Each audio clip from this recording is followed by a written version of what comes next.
Magandang araw sa atin mga kalingap. Mga kalingap, may panibago po tayong update sa isang dalagitang puto vendor na si Carla. Pero bago po yan mga kalingap, kung bago pa lamang kayo sa channel ko, baka naman po pwedeng pa-like and subscribe my channel para lagi po kayong updated sa aking videos. At huwag din po natin kalimutan mga kalingap na pakisuportahan ang ama ng kalingap na si Val Santos Matubang at Kalingap Rob Matubang, pati na rin ang viewers at reactioners. Maraming salamat po.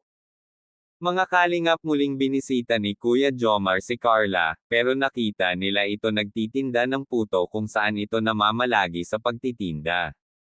Tinulungan ito ni Kuya Jomar sa pagtinda para mabilis ito matapos dahil may surpresa pala ito si Kuya Jomar kay Carla.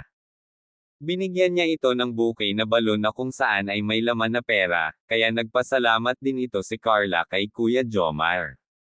Sa madaling salita mga kalingap, ay may pasurpresa din pala ito si Carla kay Kuya Jomar sa kanilang bahay na ang akala lang ito ni Kuya Jomar ay para ito kay Carla, kaya sinabi ito ni Carla na para ito kay Kuya Jomar at gusto lang ito bumawi ni Carla sa kanya.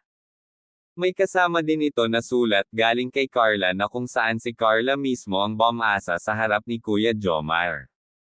Grabe! Kinilig ang K-Boys at si Kuya Rob habang ito ay binabasa ni Carla. Ano kaya ang mensahe ito ni Carla kay Kuya Jomar? Ating alamin. Totoo kaya ito, best friend na lang daw muna sila?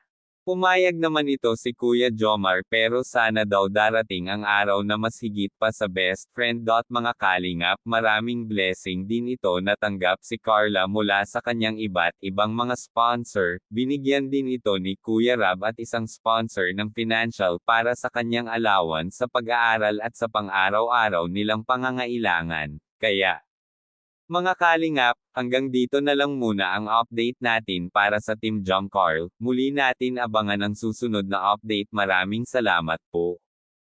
Thank you for watching and God bless us all.